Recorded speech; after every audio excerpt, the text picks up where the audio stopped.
자, 목소리 들리세요? 잘 들려요? 하나, 둘, 셋, 넷.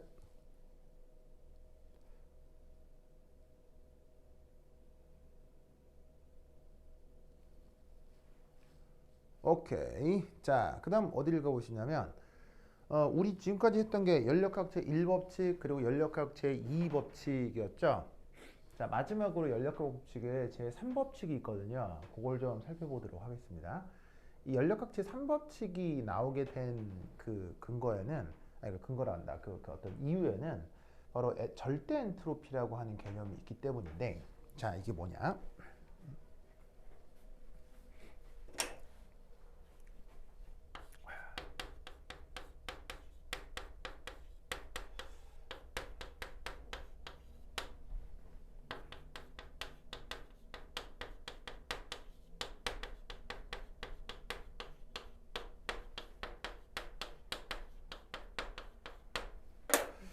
자, 예를 들어서, 뭐, 예를 들면 이제 이거죠. 뭐, 예를 들면, 경기도권에서 전승원은 얼마나 잘생긴 남자인가? 라는 질문에 대해서 답을 하고 싶다. 그럼 어떻게 하면 되냐면, 경기도에 있는 모든 남자들을 불러 모은 다음에 전승원까지 포함을 해서 누군가의 기준으로 줄을 쫙 세우면 되는 거죠. 그래서 누가 봤을 때 당신 좀 더 잘생겼는데 앞으로 오고, 당신 좀 별론데 뒤로 가고 해서 경기도에 있는 모든 남자를 모아서 이게 어떤 사람의 기준으로 그 외모 비교를 쭉 하면은 우리 승원이가 경기도에서 얼마나 잘생긴 사람인지 우리가 그걸 당연히 알 수 있지 않겠습니까? 자, 하지만 대부분의 경우 가능합니까? 불가능합니까? 불가능할 뿐더러 뭐냐면 그럴 필요도 없죠. 뭐 그러다 보니까 그 이제 뭐냐면은 이렇게 되는 거죠. 그러니까 분명 그 승원이가 절대적으로 얼마나 잘생겼느냐, 그건 있겠지만 그걸 실제로 알아낼 방법이 좀 기가 막히기 때문에 보통의 경우, 실제적인 경우는 그냥 어떻게 하고 말아요. 바로 상대적 비교만 하고 마는 거죠. 예를 들면 승원이가 뭐 인성이보다 뭐 더 잘생겼거나 더 못생겼거나 이렇게 어떤 비교 대상 둘을 놓고 비교를 하는 거예요. 이렇게 승원이와 인성이 뭐 이렇게 화내지 마시고 그냥 예를 든 것뿐입니다. 누가 더 잘생겼다 이게 결론 짓지는 않았어요. 누가 보면 어떤 그런 생각을 마음속으로 하게 되잖아요. 누가 누구보다 더 잘생겼어 못생겼어 이런 식의 얘기를 어떤 마음속으로 그건 할 수 있잖아요. 마찬가지로 자연과학도 뭔가를 측정한다고 할 때 절대적으로 그게 전 우주적 기준으로 어느 정도냐를 아는 것보다는 그냥 비교 대상 두 개를 놓고 상대적으로 누가 더 크다 작다 이게 보통의 경우에 측정이 된다는 얘기예요. 근데 놀라웠게도 인간이 따져볼 수 있는 거의 대부분의 물리량 중에 거의 유일해. 그러니까 몇 가지 더 있을 수 있는데 거의 유일하게 이 엔트로피만이 그것의 절대적인 전 우주적 기준으로 봤을 때의 절대적인 그 값을 알아낼 수가 있습니다. 그러면 그 계산 방법은 어떻게 하느냐? 이렇게 해줍니다. 자, 그리고 이때 편의상 등압 과정이라고 하겠습니다. 자, 왜 등압 과정이 되냐면 웬만하면 이거 다 어디서 측정한 거라고요? 지구에서 측정한 거라고 했죠. 그럼 지구는 특별하게 세팅해 주지 않아도 웬만하면 등압 과정이니까 등압 과정 속에서 뭐냐면은 계산한 거다라고 생각을 해보자 이런 말이에요. 자, 그러면 그 값을 이제 어떻게 표현할 수 있느냐? 이렇게 표현할 수 있습니다. 자, 어쨌거나 엔트로피는 이렇게 표현하면 되죠. ds 한 다음에 ds 한 다음에 얘를 보시다시피 이제 뭐냐면은 다시 적분을 해주면 되는데 이게 이제 보시다시피 어디서부터 어디까지 0켈빈에서부터 현재 온도 T켈빈까지 온도가 변화할 때 그때의 엔트로피 변화를 구해보자 이런 말이에요. 그럼 이때 얘는 어떻게 생각을 해볼 수가 있냐면 0켈빈에서 T켈빈까지 변할 때 엔트로피 변화인데 어차피 엔트로피를 미분해서 적분한 거니까 이 값은 어떻게? 그 녀석의 어떤 T켈빈에서의 엔트로피와 그 녀석의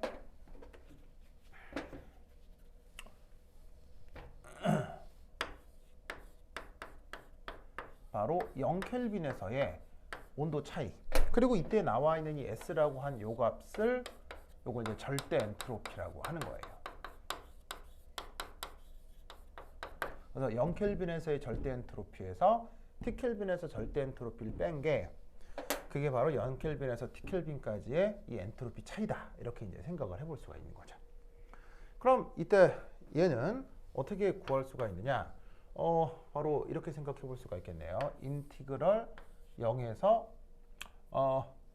TMP 바로 T분의 NCP 솔리드 DT. 자, 이 수식은 뭐냐면, 자, MP라고 하는 건 뭐겠어요? 정상 녹는 점 얘기하는 겁니다. 왜냐면 이 0켈빈이라고 하는 건 이거 어쨌거나 극저온이잖아요. 그럼 극저온에서 사실은 그 녀석의 상태는 뭡니까? 바로 고체겠죠. 그래서 고체 상태에서의 정압비열. 정압비열을 쓰는 건 지구에서 웬만하면 등압과정이니까 정압비열을 쓰는 거예요. 그 고체 상태. 그러니까 왜냐면 0켈빈 근처니까 이건 무지막지한 극저온이고 그럼 그거는 거의 고체 상태일 거고 그 고체 상태에서의 비열에다가 보시다시피 몰수를 곱하고 온도 변화를 곱한 거. 이 위쪽이 바로 뭐예요? 이게 사실은 요만큼이 어떤 열량 변화잖아요. 그 열량 변화를 다시 온도로 나눈 거. 그게 엔트로피를 구하는 수식인 거죠. 그래서 0켈빈에서 농점까지는 고체로 존재하니까 고체 상태에서의 정압 비열을 이용해서 이 T분의 DQ 식을 이용해 엔트로피를 구할 수가 있다고요. 자, 그런데 여기에 있는 녹는 점에선 이제 또 무슨 일이 벌어질 수 있어요? 정상 녹는 점에선 상태 변화가 일어날 수 있겠죠. 그래서 얘는 델타 H 퓨전 노트 T 백설표 멜팅 포인트. 이게 또 더해지겠네요. 자, 이게 바로 뭐냐면 정상 녹는 점에서의 상태 변화가 되겠죠. 그 정상 녹는 점에서 상태 변화 수식을 그때 엔탈피에서 온도로 나눠주면 된다고 앞서서 배웠죠. 자, 그런 다음 더하기 인티그럴. 자, 녹는 점에서부터 이제 그 다음 BP. 자, BP는 뭐겠어요? 요거는 끓는 점이 되겠네요. 자, 여기까지는 얘가 또 무슨 상태로 존재하겠어요? 순물질이라고 하면 바로 리퀴드로 존재하겠죠? 그래서 녹는 점에서 끓는 점 사이는 얘가 액체로 존재하니까 그 녀석의 액체 상태의 정압 비열을 역시나 열량 변화를 온도로 나누어 엔트로피를 계산하면 되겠습니다. 자, 그 다음 또 뭐를 더해줄까요? 바로 이 순물질의 끓는 점에서는 액체하고 기체가 공존하기 때문에 바로 증발 엔탈피를 활용해서 이렇게 정상 끓는 점에서의 엔트로피 변화를 더해줄 수 있겠죠.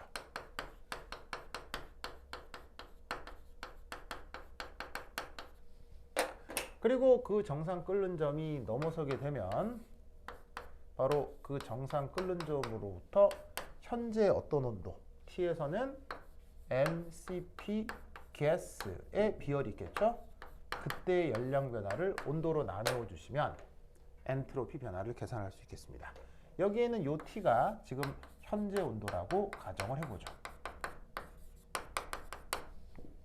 그래서 어떤 순물질을 0켈빈에서 T켈빈까지 변화시키는데 이때 여기에서 0켈빈에서 T켈빈까지 변화를 시킬 때 저온에서는 고체로 있다가 정상 녹는 점에서는 액체하고 고체가 공존했다가 그리고 녹는 점에서 끓는 점 사이는 액체로 있다가 정상 끓는 점에서는 액체하고 기체가 공존하다가 그리고 끓는 점 이상에서는 기체로 존재하기 때문에 그 상태에 따른 모든 과정의 엔트로피를 싹 다 더해 주시면 그게 바로 0켈빈에서 현재 온도 T켈빈까지의 엔트로피 변화가 될 거란 얘기예요. 아시겠죠? 물론 이 현재 온도가 기체로 존재하는 과정까지의 현재 온도로 지금 정했지만 뭐 내가 원하면 어떤 액체로 존재하는 그 구간의 현재 온도를 T라고 할 수도 있고 내가 그냥 어떤 고체로 존재하는 어느 순간까지 온도를 내가 현재 온도라고 할 수도 있는 거죠. 그건 사실은 이제 모든 과정을 다 적다 보니 기체까지 쓴 건데, 문제가 원하는 최종 상태가 액체면 여기서 적분을 끓이시면 되고, 고체면 여기서 적분을 끓이면 된다고요. 아시겠죠? 그래서 이때 얘를 계산해 주시면 어떤 온도 T켈빈에서 바로 어떤 그 순물질의 절대 엔트로피를 구할 수 있다, 이런 말이에요. 무슨 뜻인지 아시겠죠? 알겠죠? 네. 그래서 이때 이 계산 방법에서 이제 중요한 게 이제 뭘 알아야 되느냐? 바로 이겁니다. 바로 알아야 할 것.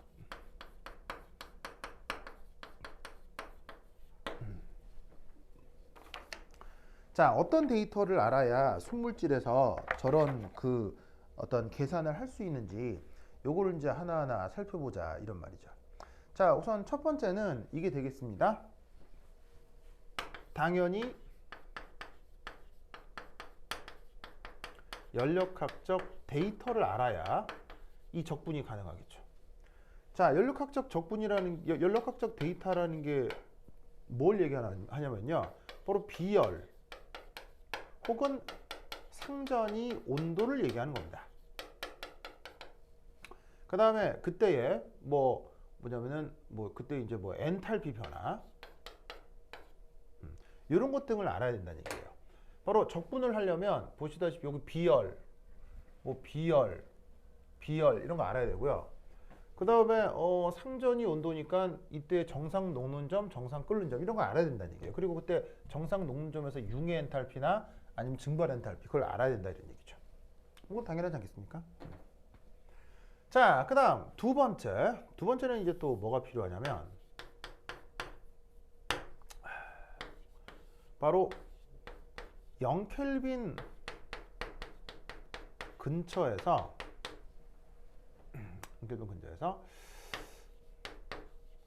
온도에 따른 비열 변화를 알아야 됩니다.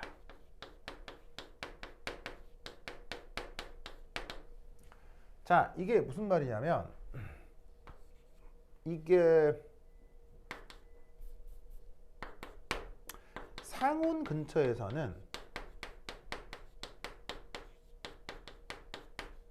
물질의 종류에 관계없이 그게 순물질이라고 하면 비열이 거의 일정해요.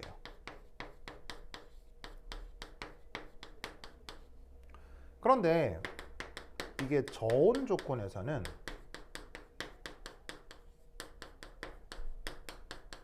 비열이 변합니다. 그래서 그거를 실제 실험으로 이제 말씀을 드리면, 저 온도고 이제 비열이라고 할 때, 이게 이제 저온 조건 얘기니까 그냥 고체 비열이라고 하겠습니다.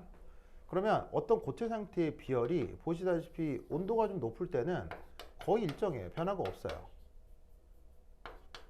근데 얘가 많은 순물질에서 실제 측정을 해보면 저온 조건이 되면 얘가 온도가 이렇게 변하기 시작합니다. 그래서 이제 여기가 이제 꽤 저온인 거죠. 근데 중요한 건 이 저온 조건에서 온도가 변한다 라고 할 때, 여기서 이 데이터를 짜잔, 더 이상 구할 수 없는 조건이 생겨요.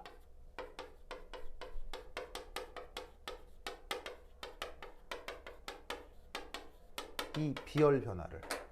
왜? 온도가 낮아지면 그게 0켈빈이니까요. 즉 온도를 아무리 낮춰도 0켈빈까지 온도를 낮출 수가 없기 때문에 아주 극저온에서는 어떠한 데이터라도 얻기가 아주 어려워지는 겁니다. 그러다 보니까 어떻게 돼야 돼? 이 근처에서 우리가 알 수가 없죠. 그런데 0켈빈에서부터 적분을 해야 되는데 0켈빈 근처에서 함수가 없는 거예요. 그래서 어떻게 된다? 바로 디바이 익스트라폴레이션이라고 하는데, 디바이는 사람 이름이고 익스트라폴레이션은 보시다시피 우리말로는 외사법이라는 말을 쓰는데, 바로 0켈빈 근처에서 바로 비열과 온도의 관계를 다음처럼 가정해 주는 거예요.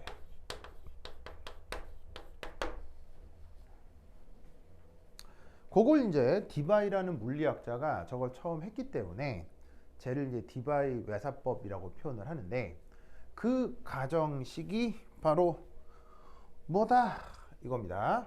저기에 있는 정압비열이 바로 아주 극조온에서 온도 3승에 비례한다라고 가정해 주는 거예요. 그래서 여기 있는 요 수식을 여기에 적용을 하면 여기서 보시다시피 짜잔 하면서 이렇게 저 디바이 외사법이 여기에 적용이 되는 거예요. 이게 적용이 돼야 함수가 연결이 되면서 아래쪽 면적을 구하는 적분이 가능하기 때문에 이렇게 디바이 외사법이라는 게 있어야 사실은 요 0켈빈 근처에서 적분이 가능합니다. 그래서 여기에 있는 요 그 뭐냐면 적분을 해내야 절대 엔트로피를 구할 수 있는데, 재밌는 건 1번, 2번 등의 데이터를 알아요. 어떤 가정을 해야 저 적분을 완결할 수 있다는 얘기죠. 자, 그리고 저 적분을 완결할 수 있는 또 가장 중요한 거 보겠습니까? 바로 짜잔, 마지막 3, 저기에 있는 0켈빈에서의 엔트로피, 이걸 알아야 된다는 얘기입니다. 즉 이 적분을 다 한다고 하더라도 0켈빈에서의 엔트로피를 알아야 이 적분이 끝났을 때 거기서 더해가지고는 T켈빈에서의 엔트로피를, 절대 엔트로피를 알 수가 있는 거죠. 무슨 뜻인지 아시겠죠? 그래서 이 세 가지 조건을 알아야 이 적분이 완결이 되고 어떤 순물질의 온도 T에서 엔트로피를 구할 수가 있게 되는 겁니다. 그러면 결국 이 세 번째 조건, 이게 되게 중요하겠죠. 이걸 모르면 말짱황이니까요. 그래서 얘를 0으로 가정하는 거예요. 요걸 좀 쉽게 얘기해서, 정확하게는 이건 아닌데, 정확하게는 표현은 아닌데, 얘를 이제 대강 보시면 요걸 0으로 가정하자라고 하는 게 이게 바로 연력학 제3법칙이에요. 즉 연력학 제3법칙을 구하고자 하는 배경에는 어떤 순물질의 어떤 온도 T에서의 절대 엔트로피를 알고 싶다 보니 저 적분 과정에서 0켈빈에서 엔트로피를 알아야 되는데, 저걸 뭐라고 하지? 하다 보니 어쩌지 하다 보니까 주변에 뭐 실험 데이터 등등등을 참고해 보니 쟤를 0켈빈으로 하자라는 어떤 가정을 하게 된 거예요. 무슨 뜻인지 아시겠죠? 알겠죠? 그것을 연력학 제3법칙이라고 한다 라는 걸 꼭 기억해 두시기 바랍니다. 그래서 그 연력학 제3법칙이 오른쪽 이제 113페이지에 나오거든요. 자, 그래서 그것도 잠깐 보시면, 여기 줄게요.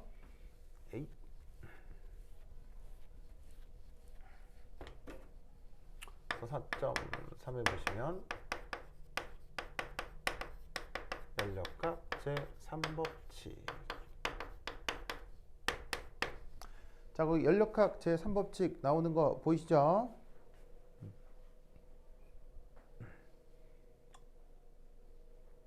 자, 거기 나오는 연력학 제3법칙 관련해서 그 두 가지 얘기가 나오는데, 첫 번째는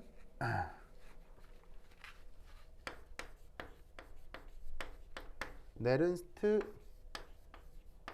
히트 디오리엄이라고 하는 게 나옵니다. 이게 이제 재밌는 게, 이거는 어떤 실험적인 사실이에요. 그래서 이제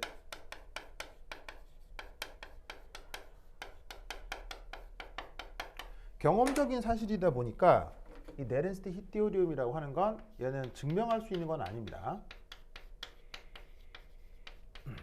근데 이제 그 현상을 이제 기억해 두시면 좋은데, 묘하게도 모든 변화, 그게 그 뭐 물리적인 변화, 물리적인 간단한 상태 변화건 아니면 화학 변화건, 이게 어떻게 되냐면 온도가 감소할수록 그 변화의 델타 S가 점점 작아져요.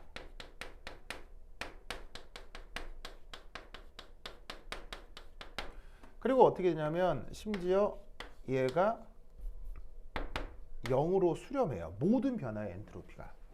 뭐 할 때? 온도가 0으로 수렴할 때. 이건 어차피 실험 사실이기 때문에 증명할 수 있는 게 아니고 많은 실험에서 이렇게 돼요. 그래서 온도가 감소할수록 그 엔트로피가 점점점 작아지는데 이렇게 돼버리는 거예요. 즉 온도가 작아질수록 어떤 변화가 일어나도 엔트로피 변화는 거의 점점점 나타나지 않게 된다는 얘기죠. 그래서 물리학자들이 어떤 가정을 했느냐? 이런 가정을 합니다.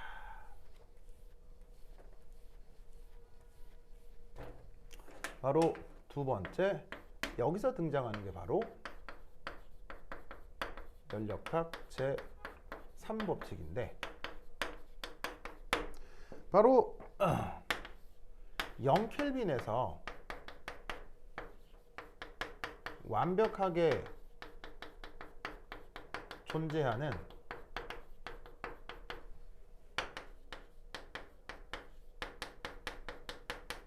호돈소 물질의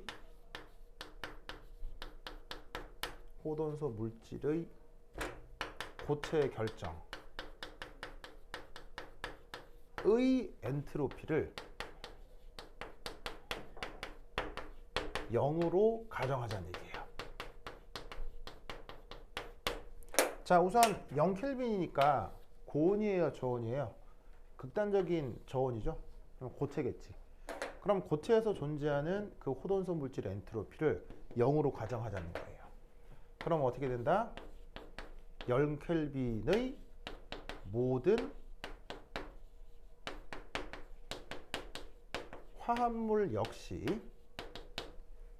그 엔트로피가 0이 되는 거죠. 왜? 호돈소 물질이 재배열돼서 화합물이 될 거 아니에요. 그 호돈소 물질이 화합물로 재배열되는 게 그게 어떤 변화죠.